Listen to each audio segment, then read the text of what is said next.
soit Jésus-Christ, venu nous délivrer du pouvoir du péché, de la mort et de Satan au prix de sa croix. Sa grâce et sa paix soient avec vous.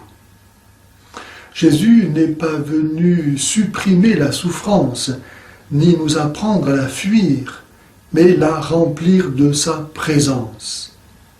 Parce que Jésus a souffert librement, volontairement, la souffrance est entrée dans une dimension nouvelle qui permet à tout homme de découvrir dans la souffrance rédemptrice du Christ ses propres souffrances, mais enrichies d'un contenu nouveau, d'une signification nouvelle.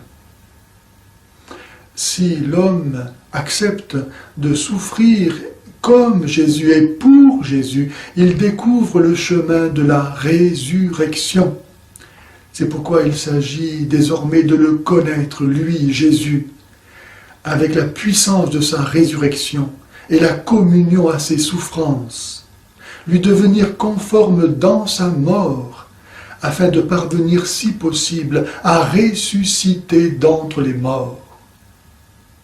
Celui qui reconnaît l'amour ayant conduit Jésus à la passion et qui croit à sa résurrection, peut désormais traverser les humiliations, les doutes, les persécutions, les désespoirs, sans plus jamais se laisser aller à succomber au pouvoir du péché. Mais il peut dire, avec saint François d'Assise, le premier stigmatisé, « Quand on aime, on n'a pas de peine. » Ou, si on a de la peine, sa peine, on l'aime.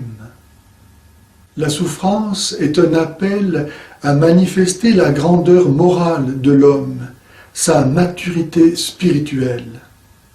Comme le disait ma mère, l'homme est un apprenti et la souffrance est son maître. Les martyrs ont confirmé la haute dignité de l'homme que révèle cette parole du Christ. Ne craignez rien de ceux qui tuent le corps, mais ne peuvent tuer l'âme.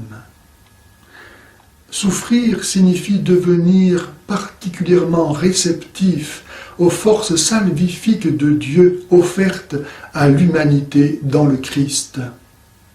Aussi vrai que c'est dans le Christ crucifié que Dieu a montré sa puissance en le ressuscitant, et que c'est dans l'homme souffrant qu'il veut continuer à la manifester.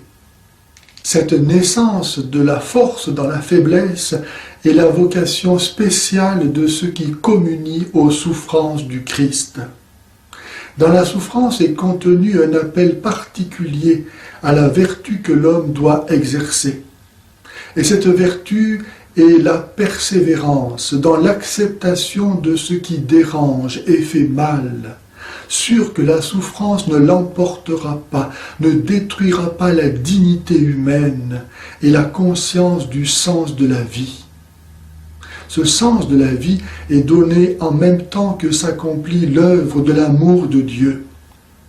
À mesure que l'homme s'ouvre, même au fond de la souffrance, à cet amour de Dieu, il retrouve son âme qu'il croyait avoir perdue à cause de la souffrance. Le péché a déterminé la mesure de la souffrance du Christ. Et cette souffrance a créé le bien de la rédemption. Ce bien est en lui-même certes inépuisable, infini, et aucun homme ne peut lui ajouter quoi que ce soit. Et cependant, dans le mystère de l'Église qui est son corps, le Christ a ouvert sa souffrance rédemptrice à toute souffrance humaine.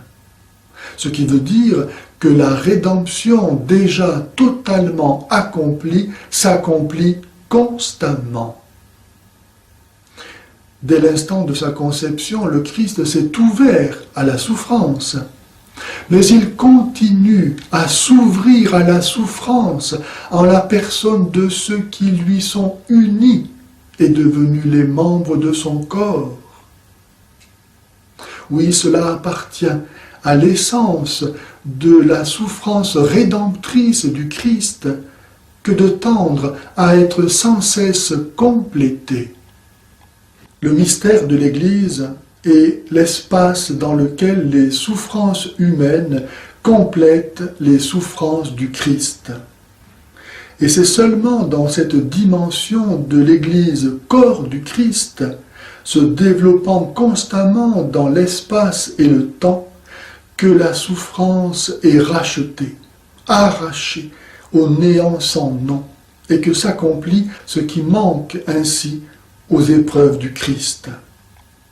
Puisque c'est par la souffrance que le Christ nous a introduits dans son royaume, c'est aussi par la souffrance et dans le mystère de la rédemption que l'on devient mûr pour le royaume des cieux. C'est pourquoi, avec saint Paul, nous disons « Je considère que les souffrances du temps présent sont sans proportion avec la gloire qui va se révéler en nous. » Et avec saint Pierre, « Dans la mesure où vous participez aux souffrances du Christ, réjouissez-vous, afin que lors de la révélation de sa gloire, vous soyez vous aussi dans la joie et l'allégresse. » Si les gens savaient qu'ils vont en enfer, non seulement ils aimeraient leur croix, mais ils aideraient les autres à porter la leur.